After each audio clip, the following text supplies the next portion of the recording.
नमस्कार मंडळी, कसे आहात तुम्ही? आशा करते की आनंदात असाल. नवनवीन कथांचं रसपान देखील करत असाल. आपल्या चॅनलवरच्या कथा तुम्हाला आवडतात हे तुमच्या सगळ्यांच्या कमेंटवरून समजतंय मला. तुमचं हे प्रेम, आशीर्वाद, सदिच्छा कायम अशाच राहू देत. कथा सुरू करण्यापूर्वी एक रिक्वेस्ट होती. कथा आवडत असतील तर जरूर लाईक, शेअर आणि सबस्क्राईब करा. आपलं चॅनल ग्रो होण्यासाठी माझ्या प्रयत्नांना तुमच्या आशीर्वादाची खूप गरज आहे. आता फार वेळ न घेता आजची कथा सुरू करूया. Corporate affair. लेखन आणि सादरीकरण मंजिरी कारेकर. मंदार ऑफिसमध्ये शिरला तेव्हा सगळ्यांनी त्याला गुड मॉर्निंग केलं. वळताना शेट्टी समोर आला तशी त्याच्या डोक्यात एकदम सणक गेली. नजर चोरत शेट्टी मागच्या पावलाने त्याच्या क्युबिकलमध्ये जाऊन बसला. केबिनमध्ये शिरताच मंदारने कॉलिंग बेल वाजवली. धावत पळत पिऊन काका आत गेले. माडी एक ब्लॅक कॉफी आणा. हो साहेब, असं म्हणत ते बाहेर पडले. त्याने त्याच्या खुर्चीमागचा पडदा संपूर्ण बाजूला केला. समोर दिसणाऱ्या समुद्राकडे त्याची नजर स्थिरावली. समुद्राच्या त्या लाटा शांतपणे ये जा करत होत्या. पहिली लाट दुसरीवर आदळत होती, दुसरी तिला मागे घेऊन पुन्हा मागे जात होती. माणसांचंही असंच असतं का? एका मागोमाग एक माणसं आपल्या आयुष्यात येत असतात, आदळत असतात आणि पुन्हा मागे फिरत असतात. ब्लॅक कॉफी येताच तो खुर्चीवर शांत बसला. खुर्ची वळवून त्याने खिडकीकडे तोंड केलं. खरं तर आज खूप कामं लाईनअप होती, पण ऑफिसमध्ये जे काही घडत होतं त्याने तो शांत नव्हता. टेन्शन आलं की समुद्राकडे पाहत राहणं त्याला आवडत असे. त्याच्यासाठी ती एक थेरपीच होती. Sea therapy. शांत लाटा पाहिल्या की त्याचं मन आपोआपच त्या लाटांबरोबर शांत होऊन जायचं आणि मन शांत झालं की निर्णय अचूक व्हायचे. कोणताही निर्णय घ्यायच्या आधी मन शांत करायचं. कॉफी घेऊन झाली आणि त्याने खुर्ची वळवली. लॅपटॉप ओपन केला. तेवढ्यात रिसेप्शनिस्टचा फोन आला. सर, मिस शर्वरी कुलकर्णी आल्या आहेत. त्यांना आत पाठवू की रिसेप्शनवर बसवून ठेवू? क्षणभर विचार करत टेबलावर आपली बोटं टकाटका वाजवत मंदार म्हणाला, एक काम कर, 10 मिनिटांनी आत पाठव. तोपर्यंत महत्त्वाचे मेल्स चेक करून घेतो मी. मेल बॉक्स ओपन करून त्याने सगळ्या महत्त्वाच्या मेल्सला रिप्लाय दिला. कालचे मेल पाहिले. संध्याकाळी 6 वाजता वर्क अपडेट कॉलमखाली शेट्टीचा मेल होता आणि 6:02 तानियाचा. म्हणजे दोघांनी एका मागोमाग वर्क अपडेटचा मेल पाठवला होता आणि एकत्रच खाली उतरले असणार. कारण पुढच्या 10-15 मिनिटातच आपणही खाली उतरलो आणि मग कॉर्नरच्या सिग्नलवर टर्न घेताना आपण त्या दोघांना पाहिलं. त्यांचं वागणं निश्चितच नॉर्मल नव्हतं. एका कपलमध्ये असावी एवढी जवळीक त्यांच्यात होती. गोष्ट शंका घेण्यासारखी नसती तर आज शेट्टीने नजर चोरली नसती. तानिया तर अजून समोरही आली नव्हती. शांत झालेल्या मनात पुन्हा काही क्षणांसाठी खळबळ माजली. दीर्घ श्वास घेऊन त्याने पुन्हा एकदा मन शांत केलं. मी आत येऊ शकते का? बऱ्याच दिवसांनी एवढे स्पष्ट आणि शुद्ध स्वर त्याच्या कानात पडले होते. त्याने मान वर करून पाहिलं. एक 25-26 वर्षांची युवती, लिंबू रंगाची साडी नेसलेली, त्यावर स्लीवलेस ब्लाऊज, मनगटावर मोठ्या डायलचं घड्याळ आणि उजव्या हातात एक सोन्याचं नाजूक कडं. केस मोकळे सोडलेले पण सावरता येण्यासारखे. जितका नाजूक तिचा स्वर तितकीच नाजूक तिची स्माईल. डाव्या हातात एक छोटीशी लेदर पर्स आणि उजव्या हातात एक फोल्डर. तो तिच्याकडे क्षणभर पाहतच राहिला. तिने पुन्हा तोच प्रश्न केला, सर, मी आत येऊ का? हो, या या या, बसा. खुर्चीकडे हात दाखवत तो म्हणाला. हातातली पर्स आणि फोल्डर बाजूच्या खुर्चीवर ठेवत तिने पदराच्या सगळ्या प्लीट्स पुढे केल्या आणि छान सावरून बसली. स्वतःची ओळख करून देताना शेक हँडऐवजी जेव्हा तिने नमस्कार केला तेव्हा मिस इंडिया किंवा एखादी मॉडेलच नमस्कार करते आहे असं त्याला वाटलं. मी miss Sharvari Kulkarni, industrial psychologist आहे. पाठाऱ्यांच्या रेफरन्सने आले होते मी, ती म्हणाली. हो, पाठारे तसं म्हणाले होते मला. अपॉइंटमेंट शेड्यूलमध्ये तुमचं नाव पाहिलं आहे मी. पण आज मी तुम्हाला फार वेळ देऊ शकणार नाही. पुढच्या 15 मिनिटात आपली चर्चा आटपली पाहिजे, तो म्हणाला. चर्चा किती मिनिटात आटपायची हे तुमचा प्रॉब्लेम काय आहे यावर ठरणार आहे. मलाही वेळ फुकट घालवायला आवडत नाही, दुसऱ्याचाही आणि स्वतःचाही, ती स्पष्टपणेच बोलली. आणि मिरची न खाताच त्याला मात्र ठसका लागला. मला सांगाल का मला इथे का बोलावलं आहे ते, तिने विचारलं. हो सांगतो, पण त्याआधी तुम्ही कॉफी घेणार की चहा? तुमचा 15 मिनिटांचा वेळ सोडून बाकी मला काही नको, ती म्हणाली. मग निदान पाणी तरी? नाही नको, माझी बॉटल कॅरी करते मी. त्याने पण मग फार आग्रह केला नाही. ठीक आहे, मग मुद्द्यावरच येतो. खरं तर कशी सुरुवात करावी तेच कळत नाही आहे मला. पण मी तुम्हाला इन जनरल माझ्या कंपनीची, माझ्या स्टाफची, मला असलेल्या प्रॉब्लेमची आणि तुमच्याकडून असलेल्या अपेक्षांची इन्फॉर्मेशन देतो. पहिल्यांदा मंदार सॉफ्ट सोल्युशन या माझ्या कंपनीत तुमचं स्वागत आहे. 8 वर्षांपूर्वी एक छोटंसं स्टार्टअप केलं होतं आणि आता त्याचा वृक्ष बहरला आहे. कंपनीचा टर्नओव्हर पण चांगला आहे. ऑफिसेस आणि एज्युकेशनल इन्स्टिट्यूटसाठी लागणारे अनेक सॉफ्टवेअर पॅकेजेस आपली कंपनी बनवून देत असते. माझ्याकडे जवळजवळ 60 जणांचा स्टाफ आहे. स्टाफपैकी प्रत्येक जण निवडून पारखून घेतलेला हिरा आहे. टॅलेंट आणि प्रखर आत्मविश्वास असल्याशिवाय मंदार सॉफ्ट सोल्युशनमध्ये कुणाचीही निवड होणं शक्यच नाही. आमच्याकडे इंटरव्ह्यूला येणारे शेकडोंनी असतात. सिलेक्ट होणारे मात्र बोटांवर मोजता येण्याएवढेच. अनेक टेस्ट इंटरव्ह्यूमधून पास होऊन जे कॅन्डिडेट पुढे येतात त्यांनाच आम्ही सिलेक्ट करतो.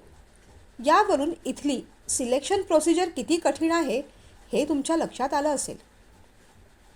ही सगळी पार्श्वभूमी सांगायचा उद्देश एवढाच आहे की या कंपनीतला स्टाफ कुणी ऐरागैरा नाही, हा मुद्दा तुमच्या लक्षात यायला हवा.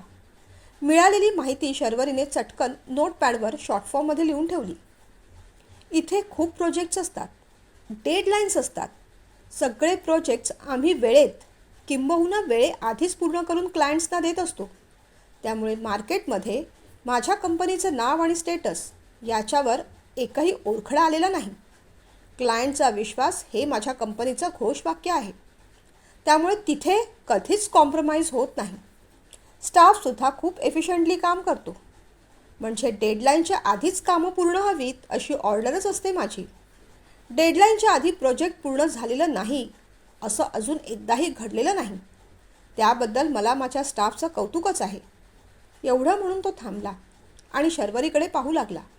तीही कौतुकाने काही बोलेल असं त्याला वाटलं होतं, पण तिने उलट प्रश्न केला. म्हणजे मग तुमच्या या वागण्याचा स्टाफला बराच स्ट्रेस येत असणार? अहो, काम म्हटलं तर स्ट्रेस येणारच. सॉफ्टवेअर फील्डमध्ये स्ट्रेस नाही असं कुठे असतं का? आणि अर्थातच त्यांना मोटिवेशन मिळावं म्हणून मी पगारही तसाच मोजतो. त्या उपर दर वर्षाला increment, bonus, best employee award, creative employee award, incentive हे सगळं चालू असतं. रिलॅक्सेशन म्हणून मोठ्या सणांना किंवा ओकेजनला जेवण आणि पार्टी असते ऑफिसमध्ये. प्रत्येक स्टाफचा बर्थडे केक कापून सेलिब्रेट केला जातो आणि त्याचं कॉन्ट्रीब्युशन पुन्हा स्टाफकडून घेतलं जात नाही. सगळा खर्च कंपनीचा. वर्षाला एक ओव्हरनाईट पिकनिक कंपनी स्पॉन्सर करत असते. या सगळ्या गोष्टी स्ट्रेस बस्टर म्हणून कंपनीकडूनच दिल्या जातात. स्टाफला रिलॅक्स वाटावं, त्यांचा स्ट्रेस जावा म्हणून कंपनी भरपूर प्रयत्न करत असते. माझा स्टाफसुद्धा माझ्यासोबत आणि कंपनीसोबत अगदी खुश आहे.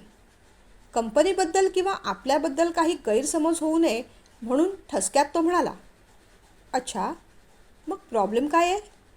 तुम्ही खुश आहात, स्टाफ खुश आहे, तर प्रॉब्लेम कुणाला आहे? तिने असं विचारताच त्याने दीर्घ उसासा सोडला. खरं तर प्रॉब्लेम तसा कुणालाच नसायला हवा, पण तरी तो मला आहे. मला तो जास्त जाणवतो आणि कदाचित मी त्याचा जास्त त्रास करून घेतो म्हणून असेल. पण इतर कुणालाही जाणवत नसलेला, दिसत नसलेला प्रॉब्लेम मला ठसठशीतपणे जाणवतो. असं म्हणून तो क्षणभर शांत राहिला. असं कोड्यात बोलून तुम्ही तुमचे मिनिट 2 मिनिट फुकट घालवत आहात असं वाटत नाही का तुम्हाला?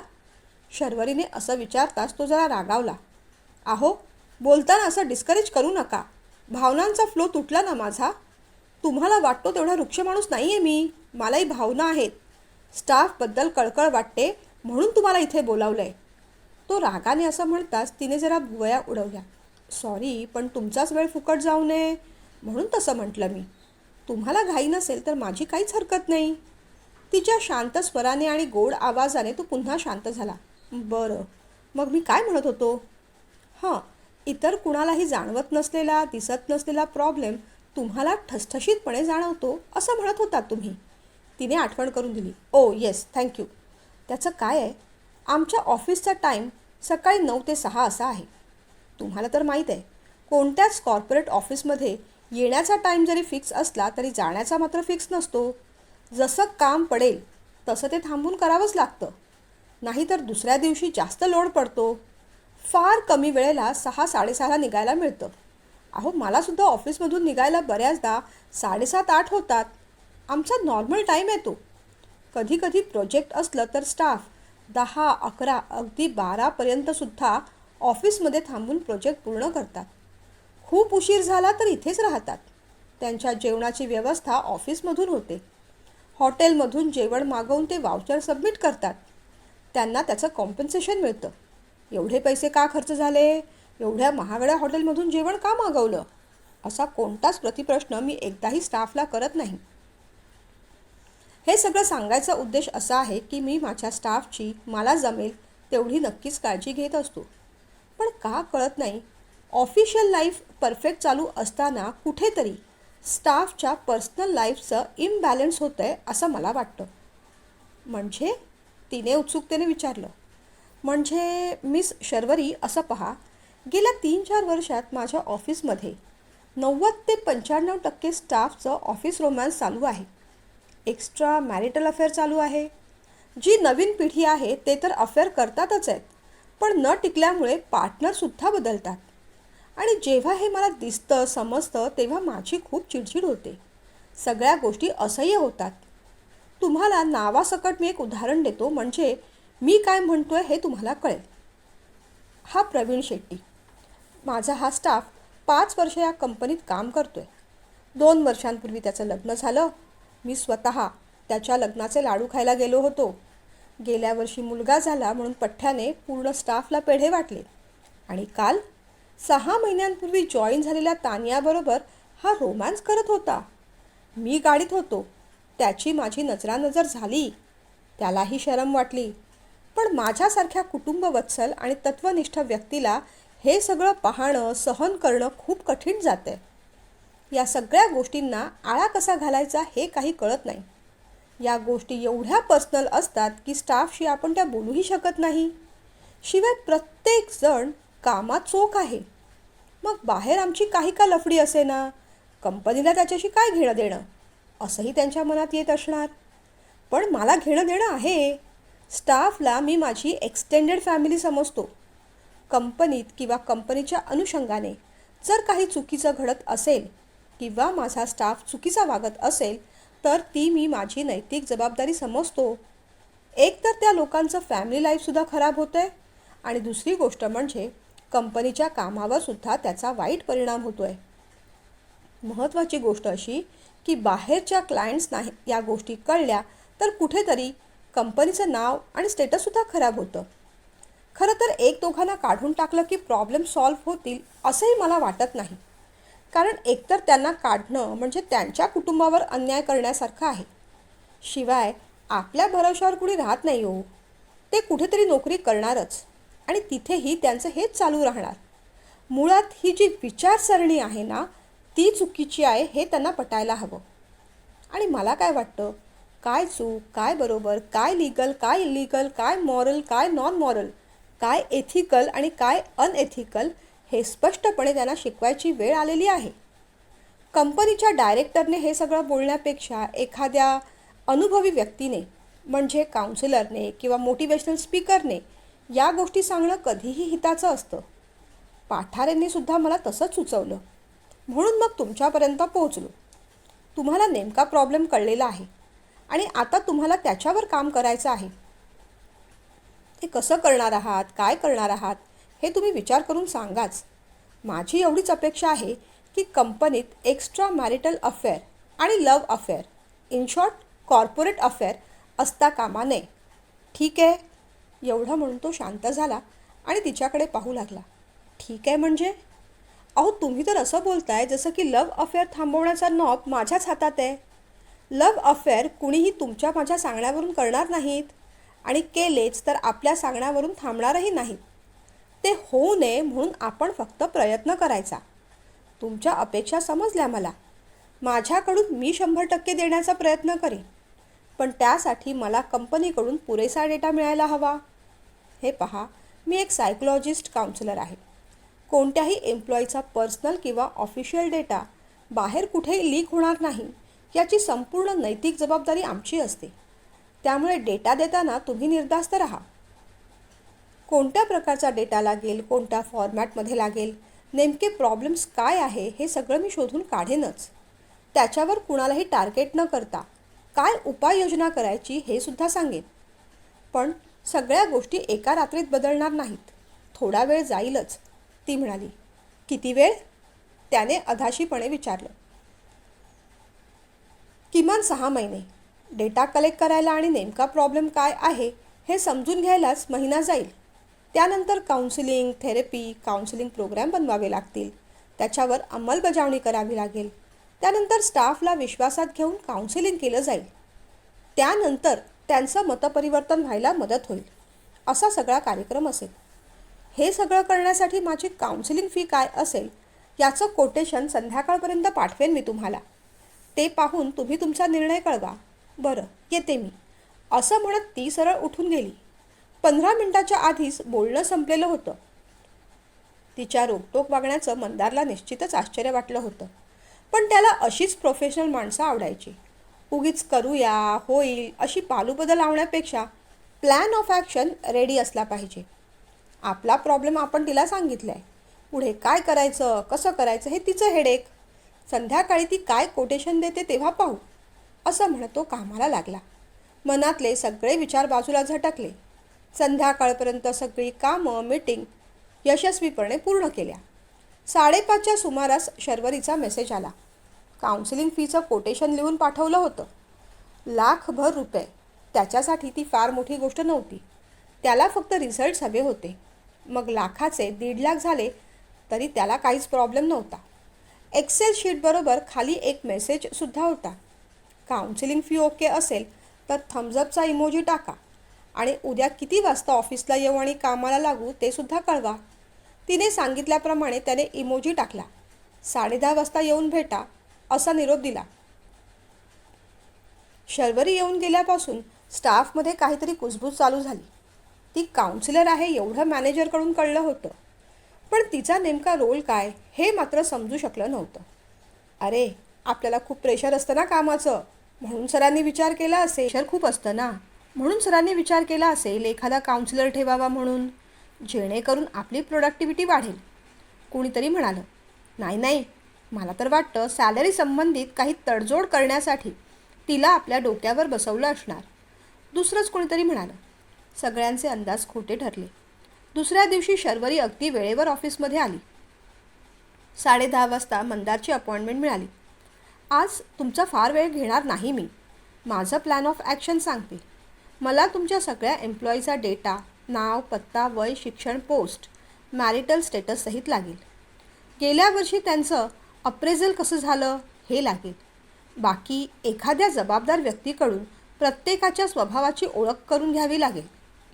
या सगळ्या कामासाठी तुम्ही खूप बिझी असाल. मग कोणत्या योग्य व्यक्तीकडून मला हा सगळा डेटा मिळेल, तिने विचारलं. विचार करून मंदार म्हणाला, हे सगळं काम करण्यासाठी योग्य सिनियर व्यक्ती म्हणजे मीरा बोरकर मॅडम.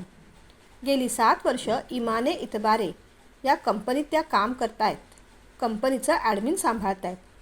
शिवाय वयस्कर असल्यामुळे सगळ्यांना सांभाळून घेणं, मदत करणं हा त्यांच्या स्वभावाचा स्थायी भाव आहे. त्यांनी पटकन रिसेप्शनला सांगून मीरा मॅडमना बोलावून घेतलं. मीरा मॅडम आत येताच मंदार म्हणाला, मॅडम, या आपल्या कंपनीच्या नवीन काउन्सिलर आहेत, मिस शर्वरी कुलकर्णी. प्रत्येक स्टाफची मेंटल हेल्थ चांगली राहावी, प्रत्येकाला मोटिवेशन मिळावं, ऑफिसमध्ये पॉझिटिव्हिटी राहावी, काही प्रॉब्लेम्स असतील तर ते काउन्सिलरकडून सॉल्व्ह केले जावेत, अशा उद्देशाने पुढच्या 6 महिन्यांसाठी कंपनीत यांची नियुक्ती केलेली आहे. त्यासाठी जी काही जरूर माहिती लागेल ती तुम्ही त्यांना देत चला. माझ्या परवानगीची गरज नाही. हो सर, नक्की येऊ मी, असं म्हणत मीरा मॅडम बाहेर गेल्या. ओके, झालं तुमचं काम, मंदारने विचारलं. सध्या एवढं ठीक आहे, पण मला आणखीन 2 गोष्टी लागतील, ती म्हणाली. कोणत्या?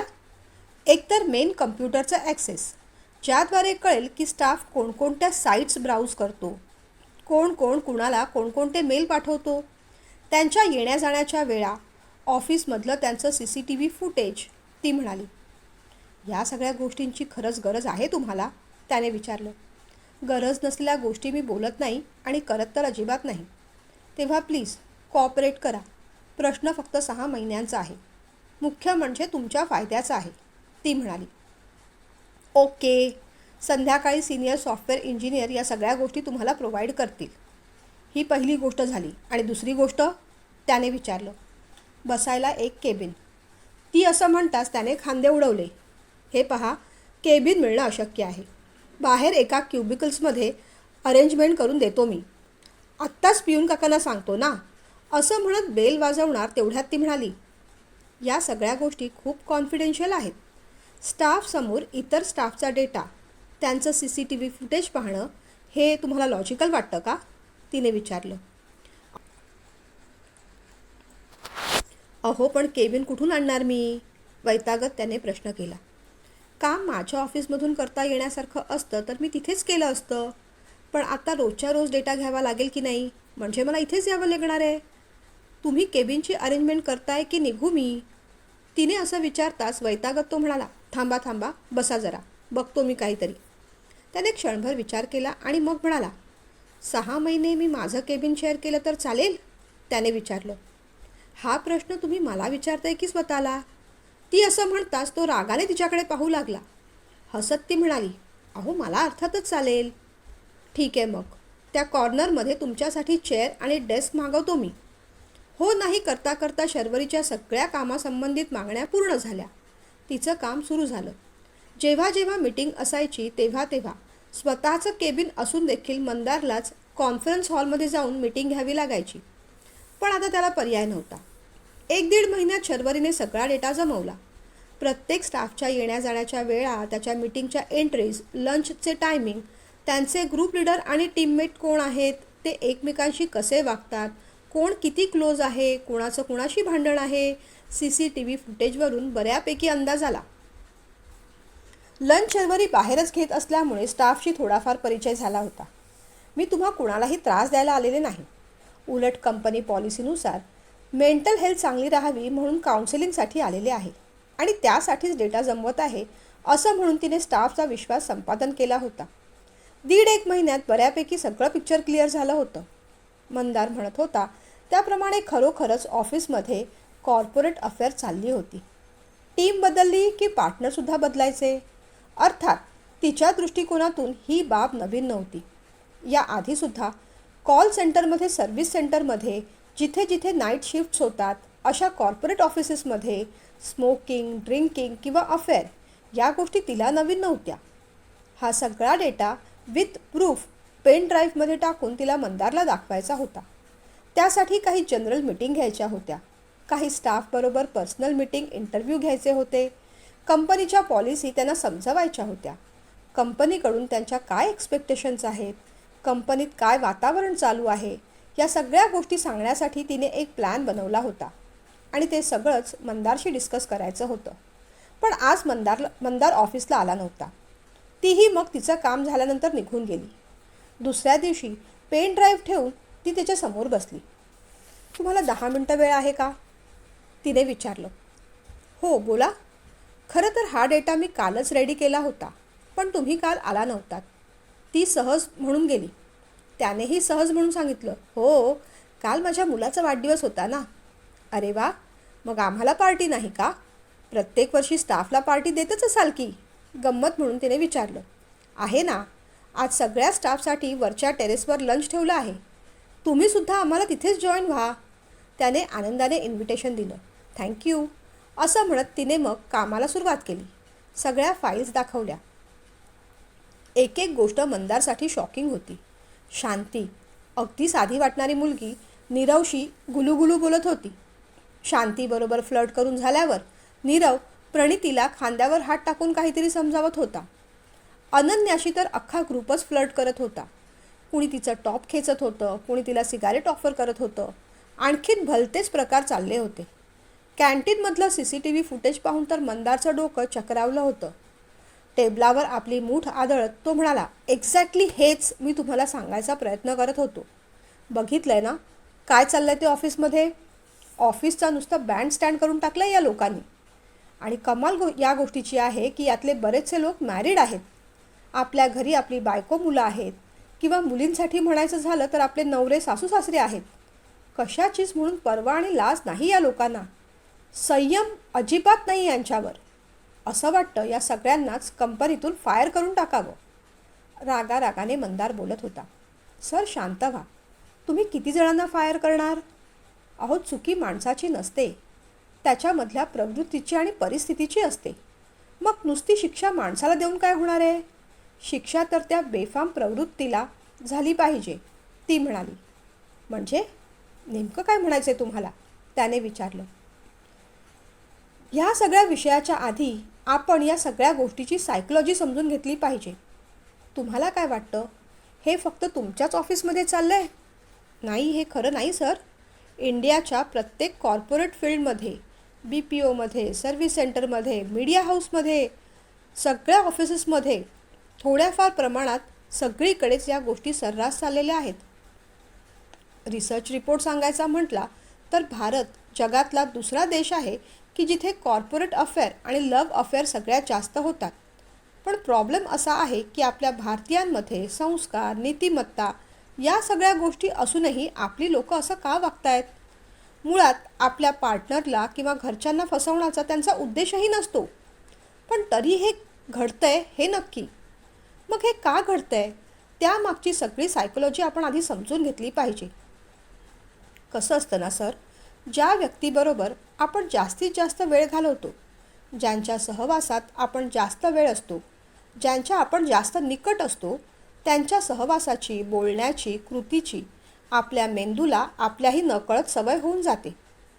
त्यात कामाचं प्रेशर, डेडलाईन, एकत्र घालवलेले कामानिमित्तचे काही क्षण, सगळ्या गोष्टी ॲड ऑन होतात आणि मेंदूत एक मेमरी सिस्टम तयार होते. आपल्याही नकळत एकमेकांबद्दल अटॅचमेंट तयार होते. एखाद्याने दिलेली कॉम्प्लिमेंट किंवा केलेली मस्करी, आपल्याला दिलेलं एक्स्ट्रा अटेन्शन, केलेली छोटीशी मदत आपल्या मेंदूमध्ये डोपामाइन क्रिएट करते. ते डोपामाइन आपल्याला आवडायला लागतं, एक्साईट करतं. त्या व्यक्तीबद्दल आपल्याला इमोशनल बॉन्डिंग वाटू लागतं. आपल्याबरोबर काम करणारे लोक, कलीग, किंवा स्पेसिफिकली म्हणायचं झालं तर एखादा कलीग आपल्याला आपल्या पार्टनरपेक्षाही जवळचा वाटू लागतो. सायकोलॉजीच्या भाषेत याला इमोशनल लिकेज असं म्हटलं जातं. म्हणजे मनात साचलेला भावनेचा उद्रेक नको त्या व्यक्तीकडे प्रमाणाच्या बाहेर व्यक्त केला जातो. मग कामाचा येणारा अतिरिक्त ताण टाळण्यासाठी कुठेतरी पर्सनल आयुष्यसुद्धा शेअर केलं जातं. हलक्या फुलक्या जोक्सची जागा आता वल्गर जोक्स घेऊ लागतात.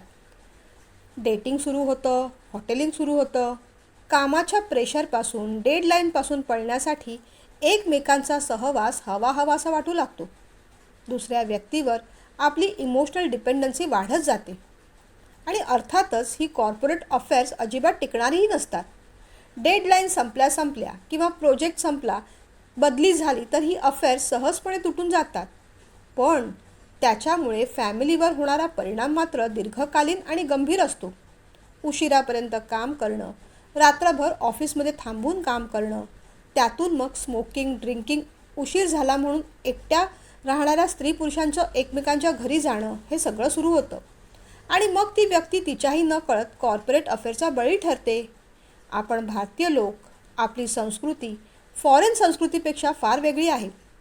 त्यांचं ऑफिस कल्चर कॉपी करता करता आपण त्यांच्या नेगेटिव्ह व्हॅल्यूसुद्धा कॉपी करायला लागलो आहोत. म्हणूनच तुटलेली विभक्त कुटुंब आणि त्यातून आलेलं एकटेपण हे फॉरेन कल्चर आपल्या भारतीय संस्कृतीमध्ये आणि कार्यपद्धतीत येऊ नये याची खबरदारी घेणं, त्याबद्दल अवेअरनेस क्रिएट करणं ही आपल्या सगळ्यांची जबाबदारी आहे. फॉरेनचं हे मायावी कल्चर आपल्या मेंदूला आपल्याच नकळत हायजॅक करत आहे असं म्हणणं चुकीचं ठरणार नाही.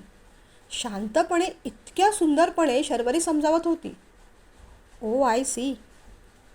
कधी कधी तर मला वाटतं या लोकांना फ्रीडम देऊन मीच चुकी करतोय की काय. असं वाटतं न्यू इयर पार्टी पिकनिक कॅन्सलच करायला हव्यात. गेल्या काही वर्षांच्या पिकनिकचे पार्टीचे व्हिडिओ पाहून अधिकच भयानक गोष्टी समोर आल्या आहेत. विचार करत मंदार म्हणाला, एकदम तसं करून चालणार नाही. एकदम कोणतीही गोष्ट अचानक बंद केली तर स्टाफ नाराज होऊन जाईल. त्यांना शंका येईल. मग त्याच गोष्टी छुप्या मार्गाने चालू राहतील. उलट आपण त्यांच्याशी मिक्स होऊन त्यांना आपल्या विश्वासात घेतलं पाहिजे. मी तुम्हाला सजेस्ट करेन की यावर्षी स्टाफबरोबर तुम्हीसुद्धा पिकनिकला जा. तुमच्यावर त्यांचा विश्वास बसला पाहिजे. म्हणजे मग आपल्याला त्यांच्या गळी ज्या गोष्टी आपल्याला उतरवायच्या आहेत त्या सोप्या होतील. ती असं म्हणताच झुरळ झटकावं तसे हात झटकत तो म्हणाला, मी कसा जाणार? मग काय झालं? ती माणसं नाहीत? तिच्या प्रश्नावर तो जरा शांत राहिला. हे पहा, तुम्ही म्हणताय म्हणून मी पिकनिकला जाईन, पण त्यांचं ते ऑब्झर्वेशन करणं, विश्वास संपादन करणं, नोटिंग करणं या सगळ्या गोष्टी मला नाही जमणार. निरीक्षण, नोटिंग, पोटिंग यासाठी तुम्ही चला सोबत. ठीक आहे, माझं तर कामच आहे ते, खांदे उडवत शर्वरी म्हणाली. पिकनिकला आपल्याबरोबर मंदार सर येणार आहेत याचं काही लोकांना टेन्शन आलं. काही लोकांनी ती गोष्ट लाईटली घेतली. एकंदरीत पिकनिकला मजा आली. ओव्हरनाईट पिकनिक असल्यामुळे रात्री सगळ्यांच्या एकमेकांबरोबर छान गप्पा झाल्या. मंदारला काही विशेष जाणवलं नाही, पण शर्वरी मात्र सगळ्यांवर बारीक नजर ठेवून होती. दिवसभर हिने काय ऑब्झर्वेशन केलंय हे ऐकायला मंदार उत्सुक होता. शर्वरी, रात्री डिनर झाल्यानंतर थोडा वेळ रूमच्या बाहेर जे पार्क आहे तिथे भेटाल का? त्याने विचारलं. तिने हो असं सांगितलं. जेवण झाल्यानंतर काही जण झोपायला गेले, काही जण शतपावली करत गप्पा मारत राहिले. मंदार आणि शर्वरी मात्र पार्कमध्ये बसले. चांगलीच थंडी पडली होती. छान आहे ना जागा ही? मंदारने विचारलं. हो, खरंच छान आहे, निसर्गरम्य जागा आहे, शर्वरी म्हणाली. जेवण कसं होतं? दिवसभर किती थकवा आला? या सगळ्या गोष्टींची चर्चा झाल्यानंतर मंदारने विचारलं. बरं मला सांगा, आजचं तुमचं ऑब्झर्वेशन काय होतं? हो सांगते. बाकी सगळ्या गोष्टी तुम्हाला माहीतच आहेत, पण आज एक शॉकिंग गोष्ट सांगते. तिचं बोलणं ऐकताच मंदारचे कान ताठ झाले. मिस्टर मदन आणि मीरा मॅडम यांच्यातही बरीच जवळीक आहे. काय? मंदार ओरडला. अहो, पण आता त्या दोघांचं रिटायरमेंटचं वय झालं आहे, तो म्हणाला. मैत्रीला आणि भावना शेअर करायला वयाची अट नसते सर.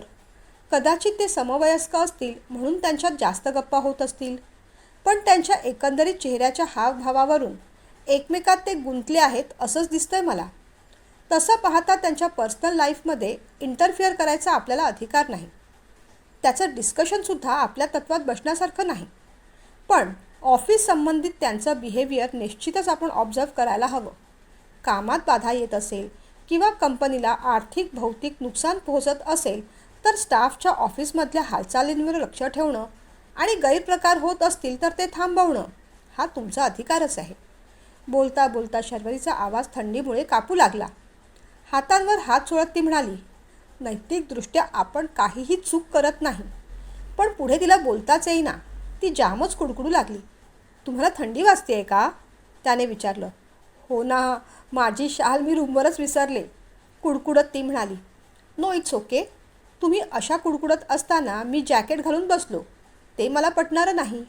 त्याने चटकन स्वतःचं जॅकेट काढलं आणि तिच्या खांद्यावर ठेवलं. सहजपणे तो म्हणाला, हां, आता पुढचा प्लॅन सांगा. ते जॅकेट स्वतःभोवती घट्ट लपेटत ती म्हणाली. बरं, थँक्यू. अशा नातेसंबंधी माझ्याकडे एक शॉर्ट फिल्म आहे. त्याचा आशय असा आहे की ऑफिसमध्ये जे लव्ह अफेअर किंवा एक्स्ट्रा मॅरिटल अफेअर होतात त्याने कुटुंब कशी उद्ध्वस्त होतात. कुटुंबाला, मुख्यत्वे करून बायकोला किंवा मुलांना किंवा क्वचित प्रसंगी एक्स्ट्रा मॅरिटल करणाऱ्या स्त्रीच्या नवऱ्याला कोणकोणत्या त्रासातून जावं लागतं. कुटुंबाची कशी ससेहोलपट होते आणि त्यामुळे भारतीय संस्कृती कशी मोडून पडत आहे, हे असं सगळं चित्रण त्या फिल्ममध्ये केलेलं आहे. मला वाटतं यावेळेस जेव्हा परफॉर्मन्स अप्रेझल होईल त्याच्या आधीच ही फिल्म आपण स्टाफला दाखवूया. बऱ्याच लोकांना कळायच्या त्या गोष्टी कळतील. म्हणतात ना, समजने वाले को इशारा काफी है और ना समझे वो. तिचं वाक्य अर्धवट तोडत तो म्हणाला, अनाडी है. आणि मग दोघेही हसले. बरं, मला ना खूप झोप येते, मी निघू का? ती म्हणाली. ओ शुअर, गुड नाईट. ती जॅकेट देऊ लागली. तेवढ्यात तो म्हणाला, इथून तुमच्या रूमला जाईपर्यंत 4-5 मिनटं सहज लागतील. तोपर्यंत थंडीने गारठून जाल तुम्ही. असू दे, हे जॅकेट उद्या द्या. माझी रूम इथे समोरच आहे. खरंच असू दे. थँक्यू म्हणत ती पुढे गेली. तोही गेला. मीरा मॅडम आणि मिस्टर मदन यांच्याबद्दल ऐकून तो बेचैन झाला होता. त्याला शर्वरीचं बाकी कौतुक वाटत होतं. आपण दुर्लक्ष केलेल्या गोष्टी तिला किती ठसठशीतपणे दिसल्या. त्या गोष्टी तिला किती ठसठशीतपणे दिसल्या होत्या. अर्थात काउन्सिलरची नजर तशीच हवी. समोरचा काय बोलतोय यापेक्षा तो काय बोललेला नाही हे त्यांना कळायला हवं. 2 वाक्यांमधला छुपा अर्थ न सांगताही त्यांना समजायला हवा. खरंच शर्वरीला मानलं बुवा. तिच्यावर तो खरंच इम्प्रेस झाला. तिच्या प्लॅनमुळे ऑफिसमधील लव्ह अफेअर्स कंट्रोलमध्ये येतील अशी त्याला खात्री वाटू लागली होती. ती फिल्म काय आहे हे पाहायला तोही उत्सुक झाला होता. स्टाफला फिल्म दाखवायच्या आधी तो ती फिल्म स्वतः पाहणार होता. एखादा चुकीचा अर्थ स्टाफपर्यंत पोचायला नको याची काळजी घेणंसुद्धा जरुरी होतं. 3.5-4 महिन्यात जो डेटा, जी माहिती, जो प्लॅन शर्वरीने बनवला होता त्या मानाने तिने चार्ज केलेली काउन्सिलिंग फी बरीच कमी होती. तिचा प्लॅन वर्कआउट झाला की तिने चार्ज केलेल्या काउन्सिलिंग फीपेक्षा 20% तरी आपण जास्तच देऊया असं त्याने ठरवलं. काम करणाऱ्या प्रामाणिक स्टाफला पैसे देण्यासाठी तो कधीच कचरत नसे. पिकनिकमध्ये स्वतःचा बॉसपणा न दाखवता तो स्टाफमध्ये मित्रांसारखा सहभागी होऊन एन्जॉय करत होता. स्टाफला सुद्धा ते आवडलं होतं. शर्वरीसुद्धा नॉर्मल वागत होती. पिकनिकची बस परत येताना ज्याला मध्ये जिथे जिथे उतरायचं होतं तो उतरत होता. शर्वरीसुद्धा मध्ये उतरून गेली. मंदार मात्र ऑफिसला आला. ऑफिसच्या बेसमेंटमध्ये त्याने गाडी पार्क केली होती. ती गाडी घेऊनच तो घरी परत आला. रात्री दमला होता. अपूर्वा आणि ऋत्विक दोघांना पिकनिकला केलेली मजा तो सांगत होता. अहो, तुमचे कपडे लगेचच मशीनला लावून टाकते, म्हणजे उद्या सकाळी कामवाल्या मावशींना सुकत घालता येतील, असं म्हणत अपूर्वाने त्याची बॅग रिकामी केली. काय हो, जॅकेट कुठे विसरलात? तिने विचारलं. तिच्या त्या प्रश्नावर तो एकदम दचकला. काय बोलावं त्याला कळेच ना. अडखळत तो म्हणाला, अगं तो ऑफिसमधला शेखर आहे ना, त्याचं जॅकेट विसरला. त्याला खूप थंडी वाजत होती म्हणून मी माझं दिलं. उद्या देईल परत तो. ठीक आहे, बरं झोपून घ्या तुम्ही, असं म्हणत अपूर्वासुद्धा झोपायला गेली. का कुणास ठाऊक, पण मंदारला हृदय धडधडते असं वाटत होतं. आपण ते जॅकेट शर्वरीला दिलं आहे ही गोष्ट अपूर्वाला आपण का सांगू शकलो नाही. त्याला शर्वरीचे शब्द ऐकू आले. सुरुवात लपवण्यापासूनच होते. बापरे, आपलं काही चुकतंय का? आपण अपूर्वाला खरी गोष्ट सांगायला हवी होती का? खरं तर आपल्यात आणि शर्वरीमध्ये तसं काहीच नाही, पण अपूर्वाचा गैरसमज होऊ नये म्हणून आपण गोष्ट लपवली ना. आत्ता जे झालं ते झालं. यापुढे आपण असं वागायला नको, गैर गोष्टी घडायला नकोत, असं म्हणत तो झोपी गेला. दुसऱ्या दिवशी तो ऑफिसमध्ये आला तेव्हा आनंदाने सगळ्या स्टाफला गुड मॉर्निंग केलं. स्टाफ दमलेला वाटत असला तरी आनंदी वाटत होता. थँक्यू सर, पिकनिक एकदम छान झाली. हो ना, आणि तुम्ही आल्यामुळे 4 चांद लागले पिकनिकला. तुम्ही मजा केली ना, मग झालं तर. त्यांच्या थँक्यूला वेलकम असं म्हणत तो केबिनमध्ये आला. पिऊन काकांना कडकडीत ब्लॅक कॉफी घेऊन या काका, असं म्हणाला. तो बसला, पण राहून राहून त्याचं लक्ष समोरच्या शर्वरीच्या डेस्ककडे जात होतं. 10:30 वाजले तरी अजून ती आली नव्हती. त्याने 2-3 वेळेस मोबाईल चेक केला. खरं तर ती न येण्याने आपल्याला काहीच फरक पडायला नको, पण मग तरी आपण एवढे बेचैन का? त्याला शर्वरीचं दुसरं वाक्य आठवलं. या कॉर्पोरेट लव्ह अफेअरमध्ये कामाच्या निमित्ताने समोरच्यावर आपली इमोशनल डिपेंडन्सी वाढत जाते. ओ माय गॉड, हे काय होतं आहे आपल्याबरोबर? आपल्याही नकळत हे काय घडतं आहे? त्याने लॅपटॉप उघडला. स्वतःला कामात गुंतवून घेण्याचा प्रयत्न केला. मनाला समजावत राहिला की आपण शर्वरीला अजिबात मिस करत नाही आहे. आज ती पेन ड्राईव्ह घेऊन आपल्याला ती शॉर्ट फिल्म दाखवणार होती. आपण फक्त त्याचीच वाट पाहत आहोत. पण बुद्धी मात्र सारखं सांगत होती, फिल्मबरोबर फिल्म दाखवणाऱ्या हिरोईनची सुद्धा वाट पाहतोयस ना तू. काहीही असलं तरी तो बेचैन होता एवढं निश्चित. 12 वाजले तरी शर्वरी आली नाही. तिचा मेसेजही नाही. त्याची अस्वस्थता अधिक वाढू लागली. कोणताही मागचा पुढचा विचार न करता त्याने मग तिचा मोबाईल नंबर डायल केला. मोबाईल स्विच ऑफ लागत होता. काय झालं? काही प्रॉब्लेम असेल का? रात्री ती पोहोचण्याचा मेसेजसुद्धा पाठवलेला नाही. ती सुखरूप घरी गेली असेल ना? की वाटेत काही प्रॉब्लेम आला असेल? तिचा नीटचा ॲड्रेससुद्धा आपल्याला माहीत नाही, फक्त एरिया माहिती आहे. आपण कसं शोधणार तिला? मुळात ती का आली नसेल? ऑफिस सोडलं असेल का? तिला दुसरं कोणतं प्रोजेक्ट मिळालं असेल का? पण या प्रोजेक्टचे पैसे तर तिने घेऊन जायला हवेत. आणि प्रोजेक्ट असं मध्ये सोडणारी मुलगी नाही ती. आणि मुख्य म्हणजे आपलं जॅकेट तिच्याकडे राहिलं आहे. ते परत करायला तर तिला यायलाच हवं. नाहीतर अपूर्वाला आपण आज काय सांगणार? पहिल्या प्रश्नाचं उत्तर मिळायच्या आधीच दुसरे प्रश्न निर्माण होत होते. डोकं भणभणायला लागलं. त्याला शर्वरीचं बोलणं पुन्हा पुन्हा पुन्हा आठवत राहिलं. जेव्हा आपण त्या व्यक्तीला मिस करायला लागतो तेव्हा त्या व्यक्तीच्या संबंधात भावनांचा आणि विचारांचा गुंता वाढत जातो. ही सगळी लक्षणं आपण शर्वरीमध्ये इन्व्हॉल्व झालो आहोत याची आहेत का? पुन्हा एकदा त्याने स्वतःला झटकलं. अजिबात नाही. आपलं आपल्या बायकोवर अपूर्वावर नितांत प्रेम आहे. आणि शर्वरीशी तर आपली साधी फ्रेंडशिपसुद्धा नाही. कामाच्या संदर्भात बोलणं होतं तेवढंच. That's it. पण तरीही ती आली का नाही? तिने फोन करून का कळवलं नाही? हा मुद्दा तर राहतोच आहे. लंच झाल्यानंतर तो जास्त बेचैन झाला. काय करावं त्याला सुचत नव्हतं. पण तेवढ्यातच, मी आत येऊ का सर? असा शर्वरीचा आवाज आला आणि त्याला बरं वाटलं. तिला पाहताच त्याच्या चेहऱ्यावर एक मोठं स्माईल पसरलं. ऑफिस टाईम काय आणि तुम्ही आलायत कधी? सकाळपासून वाट पाहतोय मी तुमची, त्याने रागानेच विचारलं. सर, पण मी तुमच्या ऑफिसची एम्प्लॉई नाही आहे, ती म्हणाली.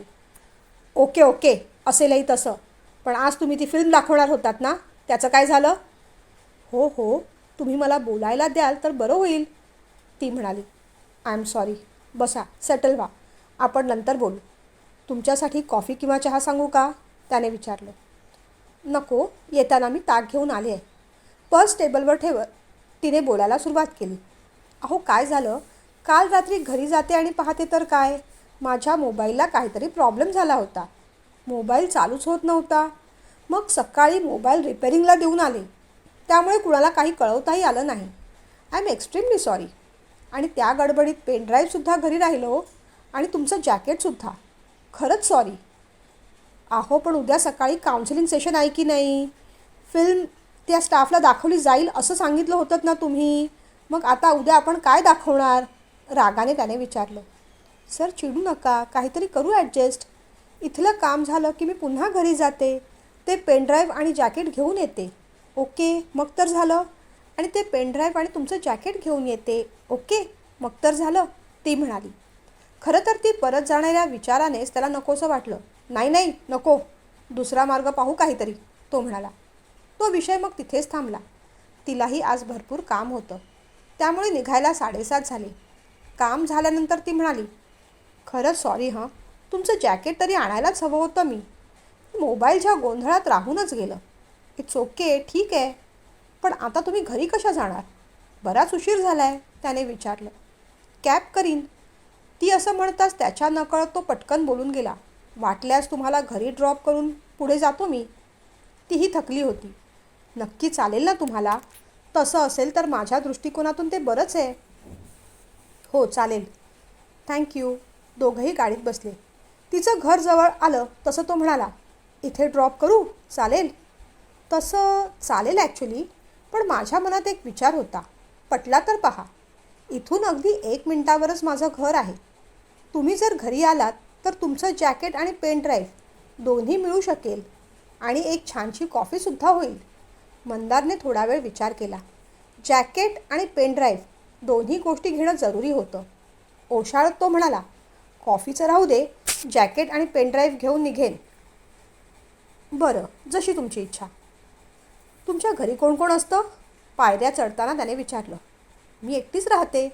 दचकून त्याने आश्चर्याने तिच्याकडे पाहिलं. हो, माझे आई बाबा भावाबरोबर US ला असतात. इथे मी एकटीच आहे. तिने लॅच उघडलं. दोघेही आत आले. बसा ना. डोक्यावरचा डीम लाईट थोडासा मंद करत ती म्हणाली. मी पेनड्राईव्ह आणि जॅकेट घेऊन आलेच हं. त्याने सगळं घर पाहून घेतलं. सगळंच टापटीप. पेनड्राईव्ह आणि जॅकेट घेऊन ती बाहेर आली. हं, या तुमच्या वस्तू. पण तुम्ही पहिल्यांदाच घरी येत आहात. कॉफी घेतली असती तर बरं वाटलं असतं मला. प्लीज, माझा आग्रह समजा. अगदी 2 मिनिटातच होईल. ती रिक्वेस्ट करू लागली. खरं तर कॉफीची गरज नाही आहे. कशाला फॉर्मॅलिटी करता, तो म्हणाला. पण तिने पुन्हा आग्रह केला. यावेळेस तिचा आग्रह तो मोडू शकला नाही. त्याने जॅकेटची बॅग आणि पेन ड्राईव्ह आपल्या ताब्यात घेतलं आणि मागच्या लोडला आरामात टेकून बसला. मध्येच येऊन तिने एसीचा स्पीड थोडा कमी केला. म्युझिक प्लेअरवर मंदधुंद गाणी लावली. सकाळपासून आलेला त्याचा थकवा अगदी निघून गेल्यासारखं त्याला वाटलं. डोळे बंद करून जुन्या गाण्यांचा तो आस्वाद घेत राहिला आणि तेवढ्यात त्याच्या मोबाईलवर फोन वाजला. अपूर्वाचा फोन होता. तो एकदमच गडबडला. त्याने घाईघाईने फोन रिसीव्ह केला. अहो, कुठे आहात तुम्ही, तिने विचारलं. मीटिंगमध्ये आहे, गडबडीत तो बोलून गेला. मीटिंगमध्ये? पण मागून कसल्या तरी गाण्यांचा आवाज येतोय, तिने चटकन विचारलं. हो, ते का हॉटेलमध्ये आलो होतो ना, तिथे मागे गाणी लागली आहेत. पण झालं काय, त्याने विचारलं. अहो, मला चक्कर आल्यासारखी वाटते. तुम्ही जरा लवकर घरी याल का, ती असं म्हणताच तो ताडकन उठला. काय, येतो येतो, असं म्हणाला. तेवढ्यात शर्वरी ट्रेमध्ये कॉफीचे 2 मग आणि कुकीज घेऊन बाहेर आली. हां, घ्या, कॉफी घ्या आणि बसा आरामात, ती म्हणाली. काय करावं त्याला ठरवता येत नव्हतं.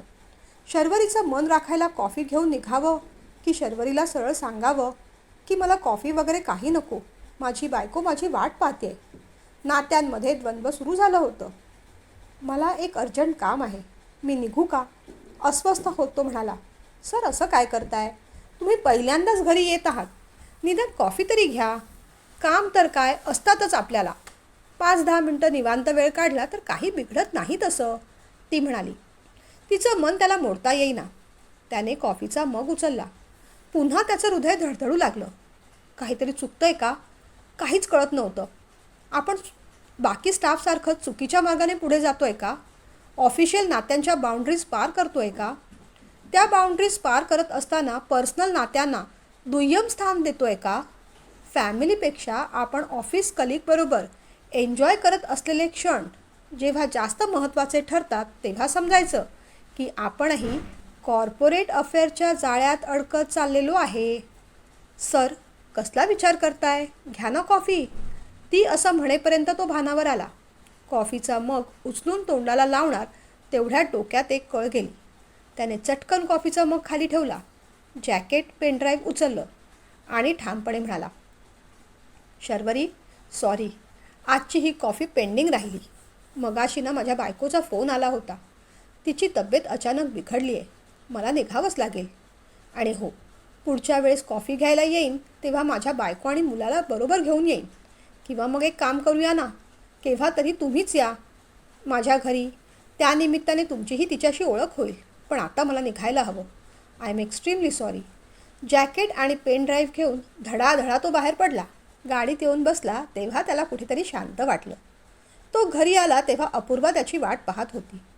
तिला जवळ घेत त्याने विचारलं, कसं वाटतंय गं. थोडं साखर पाणी घेतलं तेव्हा बरं वाटतंय आता. त्याने मग एक मोठा उसासा सोडला आणि तिला घट्ट मिठी मारली आणि अचानक तो रडूच लागला. अपूर्वा पण घाबरली. अहो, काय झालं तुम्हाला, तुम्हाला बरं वाटत नाही आहे का, माझ्या तब्येतीचं तुम्ही टेन्शन घेतलं की काय, तिने विचारलं. अपूर्वा, आय एम सॉरी, मी तुझ्याशी खोटं बोललो. हे jacket Shekhar I am sorry, मी तुझ्याशी खोटं बोललो. हे जॅकेट शेखरकडे नव्हतं. शर्वरी नावाच्या आमच्या ऑफिसमध्ये नवीन जॉईन झालेल्या काउन्सिलरकडे होतं.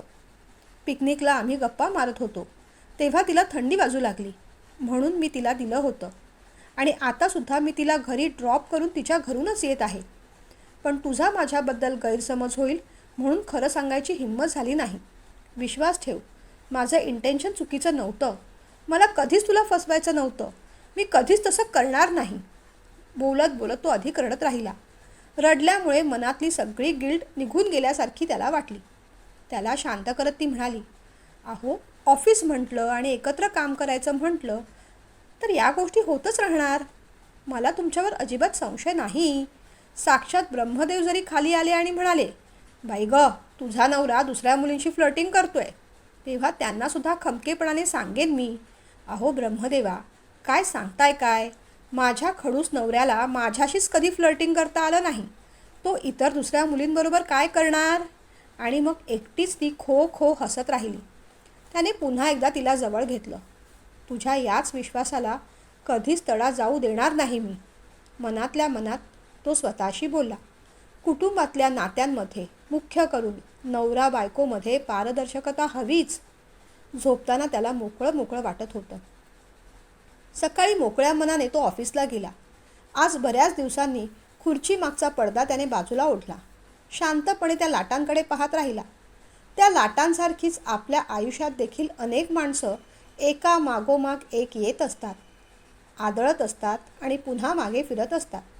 आपले पाय पाण्यात असले तरी वाळूत ते घट्ट रुतवून ठेवायचे असतात. प्रत्येक लाटेबरोबर आपण वाहून जायचं नसतं. मी आत येऊ का सर? शर्वरीच्या गोड आवाजाने त्याने मागे वळून पाहिलं. शर्वरी, या बसा. सर, तुमच्या मिसेसची तब्येत कशी आहे आता? तिने विचारलं. बरी आहे. सॉरी हां, काल अचानक उठून आलो, तो म्हणाला. काही हरकत नाही. सगळ्यात आधी फॅमिली. मला अजिबात वाईट वाटलं नाही. पुन्हा केव्हा तरी जमवू, तेव्हा सगळेजण मोकळेपणाने या, ती म्हणाली. नक्की, त्याने वचन दिलं. बरं, करूया कामाला सुरुवात? मी कॉन्फरन्स रूममध्ये अरेंजमेंट करायला जाते. ठीक आहे, तो म्हणाला. ती उठली. केबिनच्या बाहेर जाण्याआधी ती पुन्हा वळली. सर, थोडं बोलायचं होतं. यानंतरचा प्लॅन असा असणार आहे की ही फिल्म दाखवून झाल्यानंतर आपण सगळ्या स्टाफची कॉमन मीटिंग घेणार आहोत. त्यानंतर प्रत्येक स्टाफचं पर्सनल काउन्सिलिंग केलं जाईल. त्याचबरोबर आपण डिस्कस केलेले कंपनीचे नवीन रूल्स, लिमिटेशन्स, रेग्युलेशन्स स्टाफला सांगितले जातील. ऑफिसमधल्या एम्प्लॉईंनी एकमेकांबरोबर कशा बाउंड्री सेट करायच्या याबद्दल माहिती दिली जाईल, तीही स्पष्टपणे. ऑफिस कल्चर कसं असायला हवं, कसं असायला नको, हे सुद्धा अगदी स्पष्ट शब्दात सांगण्यात येईल. फॉरेन कल्चर इंडियन वर्क सिस्टमला कसं सुटेबल नाही, इनफॅक्ट ते कसं हानिकारक आहे, त्यामुळे आपली कुटुंब व्यवस्था कशी ढासळते आहे हे सांगितल्यामुळे स्टाफमध्ये अवेअरनेस येईल. स्टाफच्या विचारांमध्ये, वागण्यामध्ये आमूलाग्र बदल होईल आणि आपण जे गोल सेट केले आहेत ना, ते नक्कीच पूर्ण होतील, खात्री आहे मला. हे सगळं करायला साधारण पुढचे 15 दिवस जातील. वेळेआधीच मी माझं काम पूर्ण केलं आहे सर. फॉलोअप किंवा काउन्सिलिंग सेशन काही असेल तर तुम्ही मला नक्कीच कॉन्टॅक्ट करू शकता. 6 महिने मी तुम्हाला सर्व्हिस दिली नाही, त्या आधीच काम झालं ना, त्यामुळे त्याची गरजच भासली नाही. पण तुम्ही 20% कमी करून माझं पेमेंट केलं तरी चालेल. पेमेंट बाकी 15 दिवसांनी झालं तर बरं होईल, कारण त्यानंतर मला दुसरीकडे जॉईन व्हायचं आहे. दुसरं प्रोजेक्ट मिळालं आहे ना, तिथे जायचं आहे. तुमचं काम करायला मी घाई केली असं अजिबात समजू नका सर. नेमकं आपलं काय चुकतं आहे आणि काम करायला मी खूप घाई केली असं अजिबात समजू नका. नेमकं आपलं काय चुकतं आहे आणि त्याचे काय परिणाम होतील हे एकदा समजलं की माणसाचं मतपरिवर्तन त्याच क्षणी व्हायला सुरुवात होते. आपल्या स्टाफला केव्हाही काउन्सिलिंगची गरज असेल तर मी येईनच. ठीक आहे ना, तिने विचारलं. तिच्याकडे शांतपणे हसत तो म्हणाला. अगदी ठीक आहे, पण तुम्ही तुमचं काम इतक्या छान पद्धतीने केलं आहे की 20% रिडक्शन करण्याऐवजी मी तुम्हाला 20% हाईकच देणार आहे. तुमच्या कामाचं करावं तेवढं कौतुक कमीच आहे. तुमचा रिसर्च खूप दांडगा आहे. तुम्ही केलेला प्लॅन ऑफ ॲक्शनसुद्धा छान आहे. त्यामुळे ऑफिसमध्ये असलेल्या या कॉर्पोरेट अफेअरला नक्कीच आळा बसेल, खात्री आहे माझी. त्याने कौतुक केलं. थँक्यू व्हेरी मच सर, असं म्हणत ती बाहेर पडली. बंद दरवाजाकडे पाहत तो बोलत राहिला. शर्वरी, तुझं म्हणणं बरोबर आहे गं. आपलं काय चुकतं हे समजलं की माणूस आपल्या संस्कारांच्या रेतीत पाय घट्ट रोवून उभा राहतो. येणाऱ्या जाणाऱ्या मोहाच्या लाटांबरोबर तो वाहून जात नाही. कॉर्पोरेट अफेअरचा बळी होण्याआधीच सावरणं जरुरी असतं. पुन्हा एकदा मान वळवून तो समुद्राकडे पाहत शांत उभा राहिला. लाटा शांतपणे येत होत्या, जात होत्या, एकमेकात विलीन होत होत्या. विचार आणि भावनांचं त्याच्या मनातलं द्वंद्व थांबलं होतं आणि तेवढ्याच सहजपणे त्याचं मन शांत शांत होत होतं.